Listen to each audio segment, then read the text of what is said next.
Mana shu videoni CapCut'da qilgan darsimizni ko'rganmidinglar? Juda ham ko'p vaqtimiz ketgandi. Ikkita proyekt qilgandik, ularni ustma-ust joylashtirib, maska orqali bittasini yopib, birin-birin maskani shiljitib chiqqandik. Bu bizdan biroz vaqt talab qilgandi.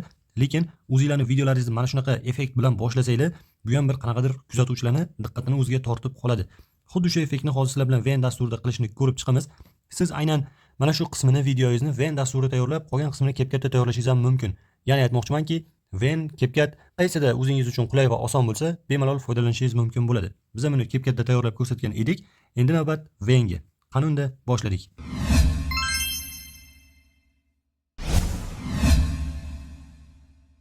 Barchaga assalomu alaykum. OnTeach YouTube kanalidasizlar va bugun biz sizlar bilan Ven dasturida sizlar hozirgina ko'rgan o'sha effektni, ya'ni biz uni CapCut'da tayyorlagan edik. Ana shu effektni Ven dasturida tayyorlab ko'ramiz. Aytgancha, mana bu videoga bitta e'tibor beringlar. Mana shu videoga hozirgi effektni qilsak, unchalik ham o'xshamaydi. Sabab mana ikkinchi videoni ko'ringlar. Ko'ryapsizlar? Ikkinchi videoda obyekt harakatlanib, kamera qarshisidan o'tib ketyapti. Birinchi videoda bo'lsa, kamera obyekt bilan birga harakat qilyapti. Shuning uchun biz buni xuddi CapCut'dagi kabi ikkinchi videomizda qilamiz. Demak, videoni ustiga bosaman, pastki tugmalardan mirror tugmasini bosaman. Endi obyekt menda chapdan o'ngga qarab harakat qilyapti. Matnni yozib olaman, text tugmachasini bosib, bu yerdan birinchisini tanlayman va uni o'rtaga joylashtirib, birorta o'zimizga kerakli matnni yozib olaman. Xo'p, sizlar shuningdek bu yerda matnga stil berishinglar mumkin. O'zingizlar xohlagan, masalan, uni fontini o'zgartirishinglar yoki ranglarini o'zgartirishinglar mumkin. Men hozircha bo'ladi, shunday oddiygina yozib turaman va matnni video boshdan oxirigacha cho'zib qo'yaman. Matnni joylashtirib oldim. Endi matnning ustiga bosaman. Ochilgan pastki tugmalardan eng oxirida maska tugmasi bor. Ana shuni bosamiz. Bu yerdan birinchida turgan linear maskani tanlayman.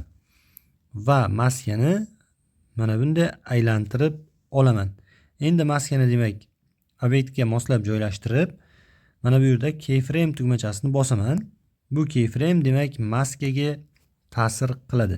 Endi videoni biroz shiljitib, maskani ham sekin-asta shiljitib boraman. Va har bir shiljitganimda demak menda matnlar ko'rinib boradi. Galichkani bosdim. Endi videoni bitta boshdan ko'rib olamiz. Ko'ryapsizlar, video xuddi CapCut'da tayyorlaganimdek ideal chiqmadi. Bunga sabab men mana bu keyframe'larni qo'shishda to'g'risi biroz erindim. Va maska chizig'ini obyektga moslab, obyekt harakatiga moslab mana bunday burib joylashtirmadim. Aniqroq aytadigan bo'lsam, tajribam davomida, ya'ni mana shu darsni tayyorlash davomida maskani mana bunday harakatlantirib, maska chizig'ini mana bunday burib, obyektga moslashtirib urinib ko'rdim. Va maska menda aylanib ketdi. Mana bunaqa holat bo'ldi. Bu nima uchun bunday bo'lganini to'g'risi tushunmadim. Shuning uchun oddiygina qilib maskani bir tekisda shiljitib qo'ydim va video o'sha bir tekisda chiqdi. Va ish jarayonida Ven dasturida ham qanaqadir g'alati holatlar bo'ldi. Yozuvlar 2 ta bo'lib ketib qoldi, tugmalar 4 ta bo'lib ketib qoldi. Balki bu meni telefonim kuchsizligidan bo'lgandir, unisini bilmadim. Umuman olganda har qanaqa dasturda ham pulli versiyasini olsangiz, dastur siz aytgandek ishlab beradi. Biz hozir CapCut'ni ham, Venni ham bepul versiyasidan foydalanyapmiz.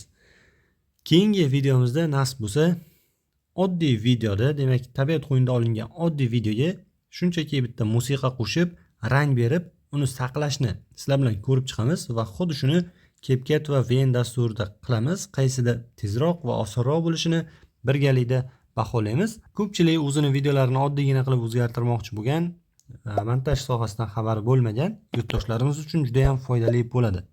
Bu sizlar uchun qiziq bo'ladigan bo'lsa, albatta videoga like bosib, kommentariyada o'zingizlarning fikrlaringizni yozib qoldiringlar va qanaqadir savolinglar bo'lsa, kommentariyaga yozib qoldiringlar, Telegram guruhimizga yozib qoldiringlar. Biz ilmimiz yetgancha javob berishga harakat qilamiz.